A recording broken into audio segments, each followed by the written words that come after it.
Hello guys, welcome back again sa ating programang The Action Mano at sa ating YouTube channel. Mega love shoutout po sa lahat natin ng mga viewers Luzon, Visayas at Mindanao all over the world. Muli naman po tayo nagbabalik sa ating panibagong video, panibagong reaction mga ka-action, mga kakamping. Ayan. So, eto po mga ka-action, may gusto lang po ako na i-share po sa inyo. Tila wala talaga itong kadala-dala, itong isang vlogger na babae na kung saan inano nga kahapon sa hearing ni Congressman Abante. Ito si Joey Di Bibrejo mga ka-action. So ito naman po mga ka-action. Sabi niya lalabanan niya daw at hindi daw siya titiklop. Hindi titiklop, itiklop nga. Tiklop ka nga kahapon sa pag-attend doon sa doon sa hearing Tapos sasabihin mo lalabanan at hindi ka titiklop. Ito po mga ka-action ito naman po, hindi niya naman po napigilan ang magmura. Bumanat naman po siya kay Congressman Barbers at Congressman Abante ho, mga ka-action. So ito po, panoorin po muna natin ang video niya. We were able to really, come up with an action that is stronger, more prudent. I think it's really prudent. It strengthens each other's cause and taking a stand before the Supreme Court. And so kaya kami dumulog sa Supreme Court kahapon dahil nga diyan sa dahil nga dun sa nararamdaman namin na paglabag sa aming karapatan, lalo na sa aming karapatang mamahayag. Okay? There are so many things that are inconsistent dyan sa hearing ng joint committee na yan, ng Committee on Public Order and Safety, Information and Communication Technology and Public Information. There are so many inconsistencies. Okay?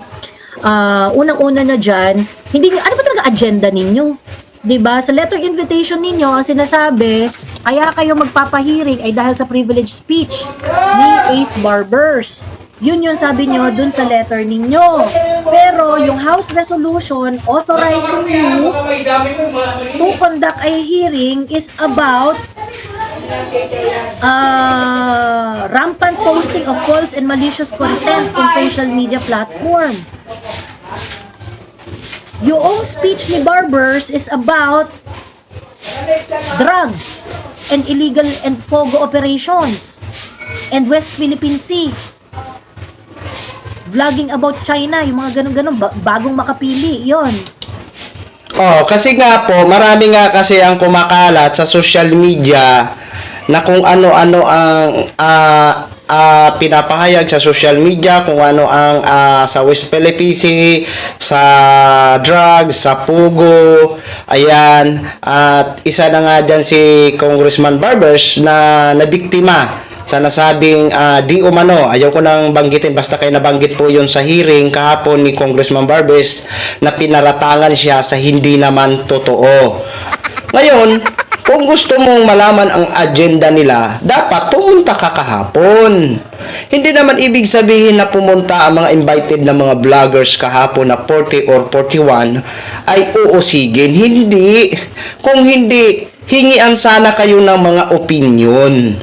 No, kung ano bang pwedeng gawin para matuldukan itong mga maling pagpapakalat ng balita, 'di ba? Sa mga social media platform. Kaso nga lang, para sa inyo kasi uusigin kayo, ikukulong. Hindi naman ganoon. Wala namang nakulong kahapon. Kaso lang, sa sobra nyo nga kasi magsalita, sa sobrang yung akala nyo nakakataas kayo sa isang opisyal, kung makapagmura kayo na walang pakundangan, siyempre, para sa'yo, matatakot ka. Di ba? Ituloy po natin ito. Kasi kung ang tinatanong mo, ang agenda nila kahapon maganda naman Nagtatanong sila kung ano bang pwedeng gamitin, kung ano bang pwedeng gawin na mga magandang gawin para labanan ang mga fake news o tuldukan talaga ang mga fake news, 'di ba? Kasi mahirap po 'yan. Grabe na po ang pagpapakalat ng mga maling impormasyon. Kahit ako tutol po ako diyan sa mga fake news. Kaya ako nga po pinasok ang buhay politika sa ng ganito na i-debunk yung mga alam ko na mali, no? At magbigay ako ng sarili kong opinion kasi ayaw ko din po na mabiktima ang mga anak ko sa maling impormasyon. Okay? Ituloy po natin ito. And about his call for local law enforcement groups to conduct an investigation and act on cybercrimes committed by malicious vloggers and trolls. See, we are very, very targeted. And I will not be surprised if we are going to have trump-up charges. Hindi ako masusurpresa dyan pagka meron yan. Hindi ako masusurpresa. December pa lang, binibuild na nila eh. 'Di ba? December pa lang, binibuild na nila yung mga ano na yan, yung mga issues na yan. So, you know, it's really, it's written on the wall. Yung diskarte na pang-iipit ay halatang halata at alam mo kung ano yung mga susunod na hakbang. Ganyan. And one thing that I can guarantee Para sa iyo, takot ka talaga.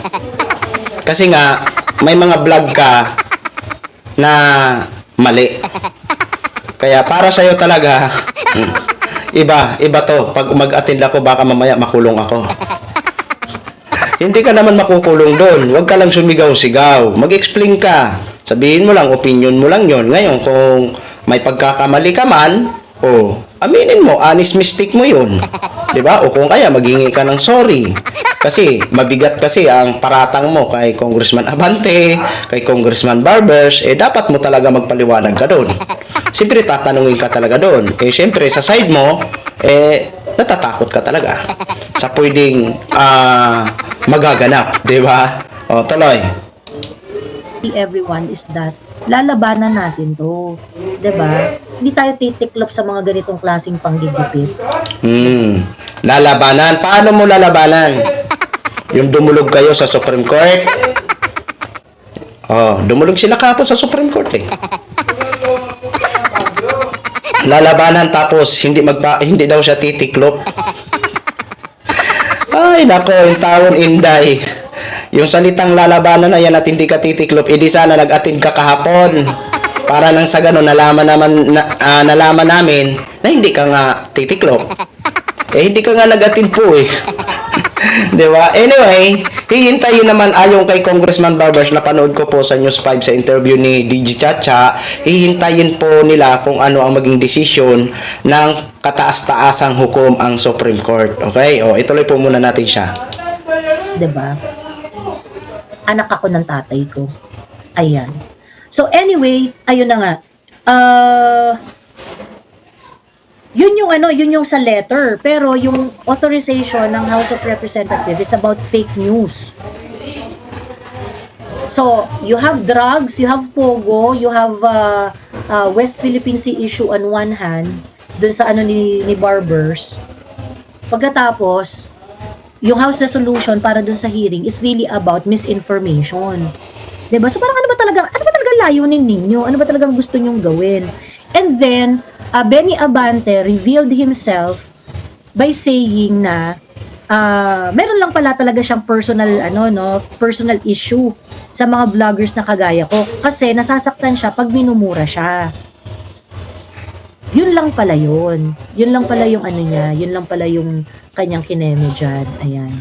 Okay, and mamaya pag-uusapan natin ng mas malalim yan. Pero hindi pa yan ang sinabi sa iyo ni Congressman Abante. May pinaratangan mo si Congressman Abante. Narinig ko yung kapo ng sinabi niya. Pinaratangan mo kaya hinihintay ka talaga ni Congressman Abante sa House. Oo.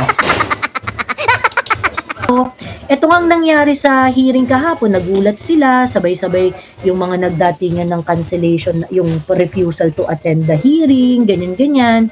And yun nga, na nakita rin nila na nag-file kami ng petition sa Supreme Court to question the authority of the committee, of that committee, to conduct inquiry in aid of legislation, wherein the subject matter, one of the subject matter is, one of the subject matter is the bill of the presiding chairman, Dan Fernandez. Ito, siya nagsabi nito narinig ko nung hearing. House Bill 543, Social Media Regulation. Diba? If this is what you intend to legislate, social media regulation. Kumbaga, Inday, gagawa ng mga bagong batas o regulasyon na halimbawa, gagawa ng bagong regulasyon na kumbaga limited lang ang babatikos o pag-criticize ng mga public servant. Kumbaga, yung pagmumura mo, alisin mo yan. Yung pagbibintang mo na wala ka naman sapat na datos o facts, alisin mo yan. At ano pa? Yung kumbaga, ang litrato ng tao, baguhin mo ang anyo, tapos ilagay mo sa profile, alisin din yan. Kasi for me, in my own opinion, part po yan ng bullying. Dapat kung ano lang yung picture na totoo, na talagang picture nila, yun lang ang ilagay. Pero kung baguhin mo, i-edit mo, gawing mong katawa-tawa, part po yun ng bullying, ano po yun, talagang malinformation po yun. Di ba? O, tuloy. Can you touch on free speech? What are you going to regulate? Nag-attend ka gani sa next hearing. Sa next hearing, para doon mo yan itanong. Para maliwanagan ka. Huwag kang mag-alala, hindi ka ikukulong. Magpaliwanag ka lang doon. Kasi kung dyan, hindi ka naman aksayahan nila Congressman Barbers, Congressman Dan Fernandez, Congressman Abante, etc. na mga congressman na mga miyembro ng komite, hindi ka naman aksayahan dyan sa live mo para puntahan ka dyan para sagutin ka. Ikaw yung pumunta doon sa hearing at doon mo itanong kung ano ba talagang intent nila sa hearing. Doon mo sila tanungin nang masagot ka nila ng masinsinan. Bibigyan ka ng patas na pamamahayag. Huwag kang mag-alala. Kasi yung pagmumura mo dyan, hindi gagawin ng house yun. Respetado po sila sa mga resource person. Kaya huwag kang mag-alala. Ang tindi-tindi mo kung magsalita, ang tapang-tapang mo. Tapos ngayon kung ipapatawag ka na, mag-excuse ka na. Especially on the vloggers. Ano yung regulate nyo sa amin? Yung gusto nyo sabihin at hindi sabihin? Ayaw nyo nagmumura kami? Oo! Para sa akin, bawal. Pangit. Bilang isang ikaw mamamahayag, kailangan ba talagang magmura? Hindi naman tayo binabawalan sa freedom of speech, freedom of expression, pero kailangan natin i-handle sa tama, Inday. Diba? Ako, may pamilya, may mga anak. Ayaw ko din na magmura dito sa sarili kong programa. Kasi nanonood po yan, mga yan. Diba? Kung mapanood ako ng aking mga anak, tapos, siyempre, ini-endorso din nila ako sa mga kaklase nila. Tapos ganun, ay, nagmumura pala ang papa mo. Diba? Bad influence yun. Diba? Kailangan po talaga maging disente man tayo kung paano i-handle ang ating pananalita dito sa programa.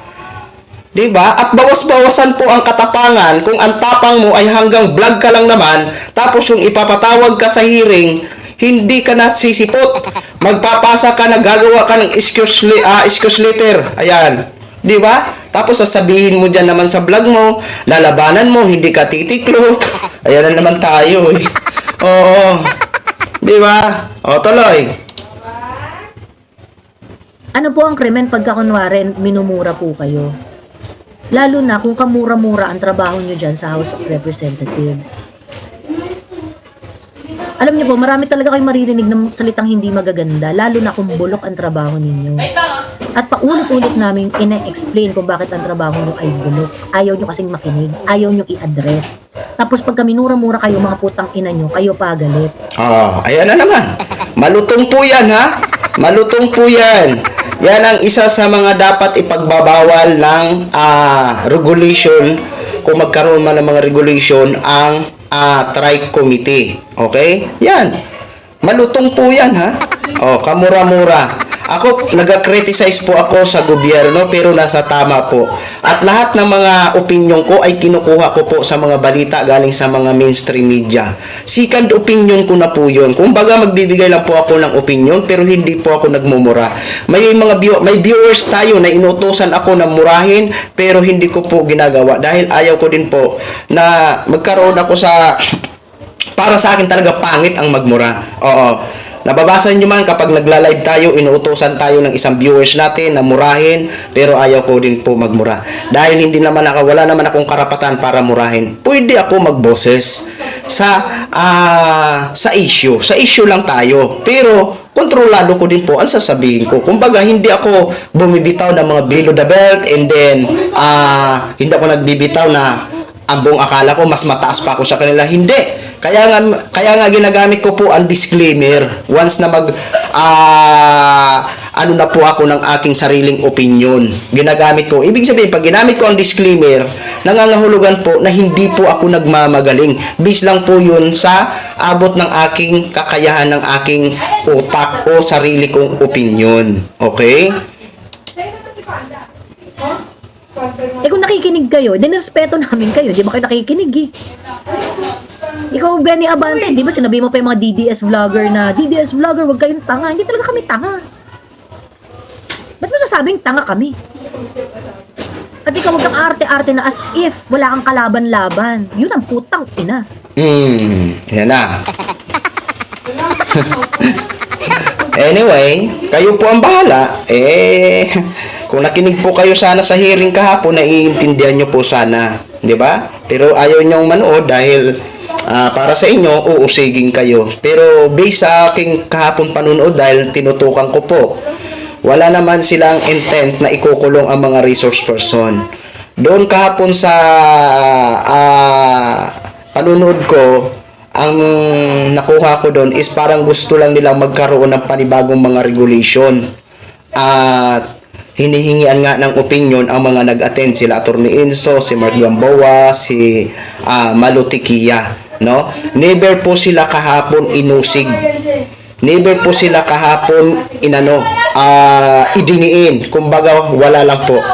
Kumbaga, maganda talaga ang kanila kahapon pinag-usapan. Kaso nga lang, si Congressman Marcolita medyo nasaktan sa naging vlog o naging title ni Attorney Enzo na muntika na ma-contempt ito si Attorney Enzo. Kaso lang, hindi pala member ng committee si Congressman Marcolita. Kaya ang motion niya hindi napagbigyan.